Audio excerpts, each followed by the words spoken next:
Hello everyone, welcome back to Smart Classes YouTube channel.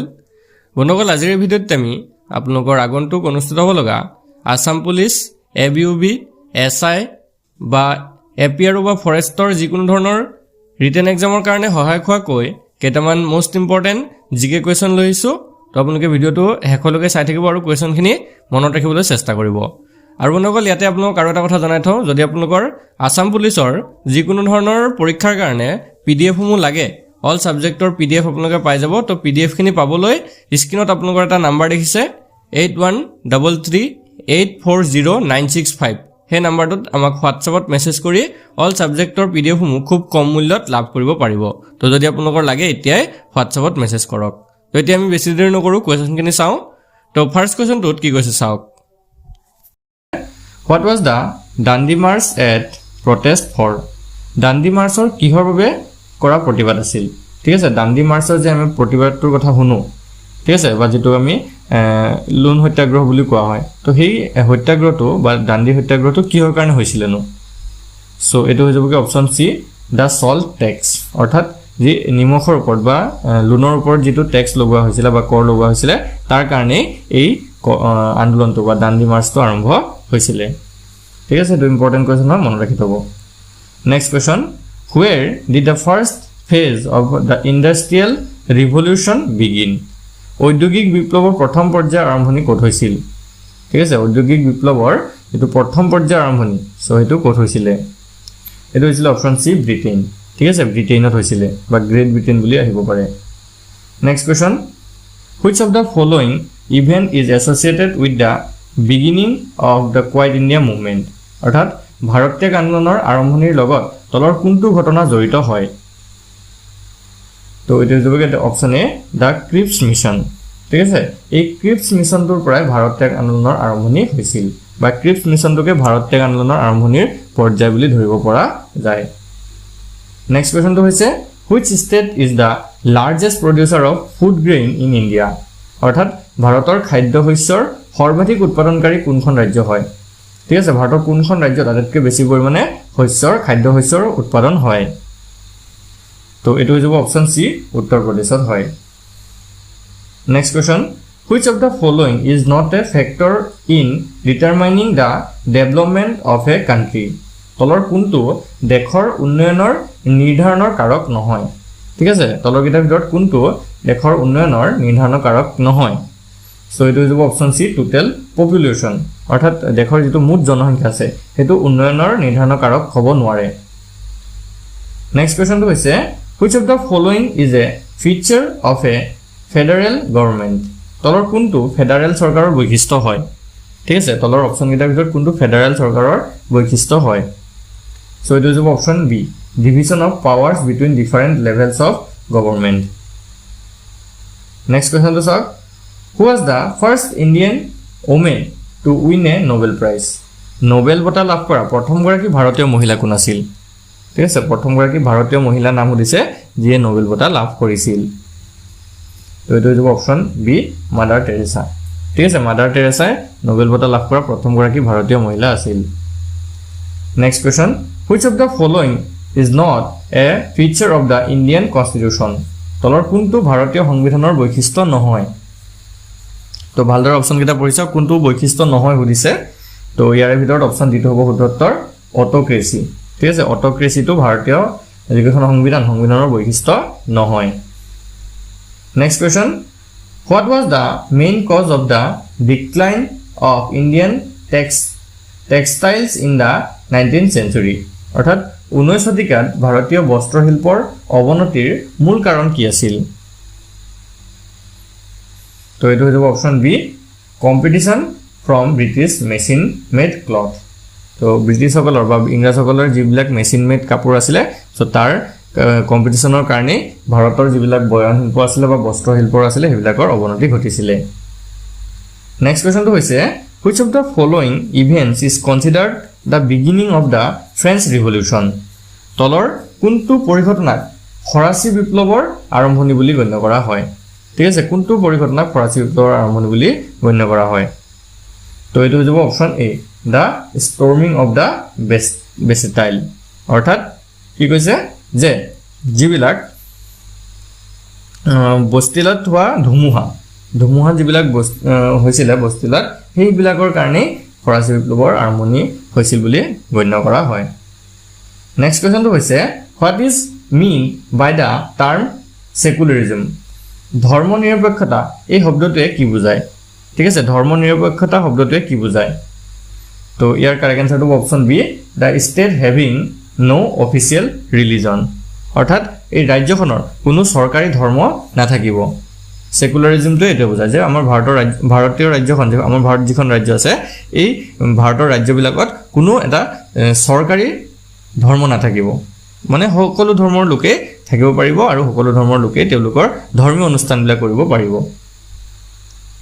Next কোৱেশ্চনটো হৈছে which of the following is an example of primary sector activity তলৰ কোনটো প্ৰাথমিক খণ্ডৰ কাৰ্যকলাপৰ উদাহৰণ হয় ঠিক আছে তলৰ কোনটো প্ৰাথমিক খণ্ডৰ কাৰ্যকলাপৰ উদাহৰণ সো এইটো হ'ব অপচন সি গ্ৰোইং ক্ৰপছ অৰ্থাৎ খেতি কৰা next question what is the main function of the world trade organization যেটো আমি WTO বুলিও কওঁ ঠিক আছে WTO মানে হৈছে world trade organization তো ইয়াৰ মূল কামটো কি হয় ঠিক আছে বিশ্ব বাণিজ্য সংস্থা যেটো কোৱা হয় এটোকে world trade organization বুলি কয় সো ইয়াৰ মূল কামটো কি হয় তো এইটো হ'ব option A to promote free trade and reduce trade barriers অৰ্থাৎ মুক্ত বাণিজ্য প্ৰসাৰিত কৰা আৰু বাণিজ্যক বাধা হ্ৰাস কৰা এইটোৱে হৈছে WTO ৰ মূল কাম next question fundamental duties are contained within which article of the Constitution of India ভাৰতীয় সংবিধানৰ কোনটো অনুচ্ছেদৰ ভিতৰত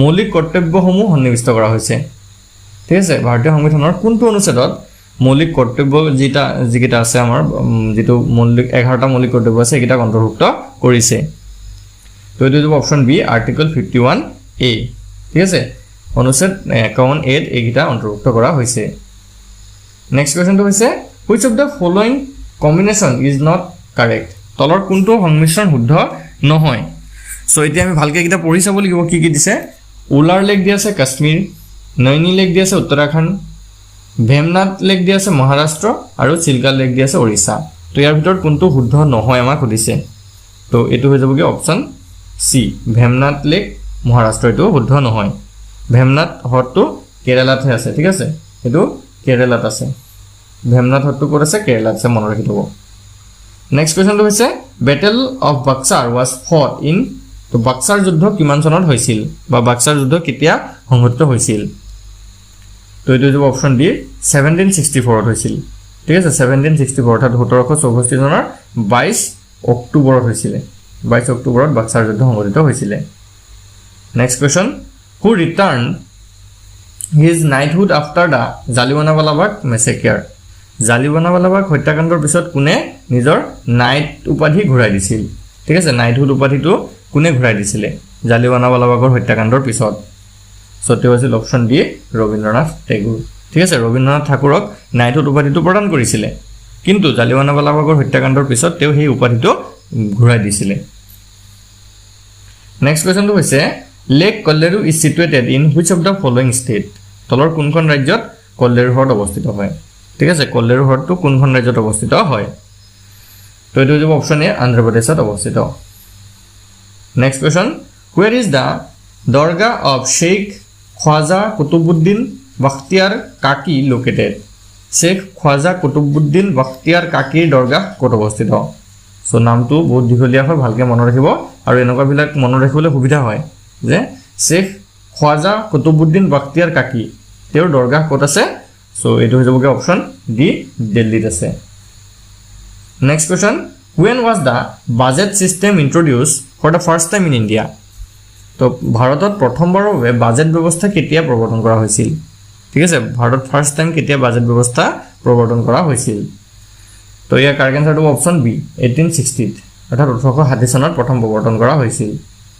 নেক্সট কোৱেশ্চনটো হৈছে who is the author or writer of the saint city ঠিক আছে সাইলেন্ট সিটি সেইণ্ট নহয় সাইলেন্ট সিটি মৌন কান্দনৰ এক সেকেন্ড এটো সিটি নহয় the silent cry who is the author or writer of the silent cry অলপ খেলিমেলি হৈছে মৌন কান্দনৰ লেখক কোন হয় দ্য সাইলেন্ট ক্ৰাই নামৰ যিখন কিতাপ আছে সেই কিতাপখনৰ লেখক কোন হ'ব তো এইটো হ'ব অপচন বি কেঞ্জুবাৰু ওয়ে ঠিক আছে কেঞ্জুবুৰো ওয়ে এটোৱে লিখিছিল দা সাইলেন্ট ক্ৰাই নামৰ কিতাপখন next question in which sport does Sunil Chhetri represent India কোনটো খেলত সুনীল চেত্ৰীয়ে ভাৰতক প্ৰতিনিধিত্ব কৰে ঠিক আছে সুনীল চেত্ৰীয়ে কোনটো খেলক প্ৰতিনিধিত্ব কৰে সো ইয়াৰে শুদ্ধটো অপচন এ ফুটবল তো এটো মনত ৰাখি থব ফুটবল খেলটো সুনীল চেত্ৰীয়ে ৰিপ্ৰেজেন্ট কৰে ভাৰতৰ হৈ next question where is Guindi National Park located Guindi ৰাষ্ট্ৰীয় উদ্যান ক'ত অৱস্থিত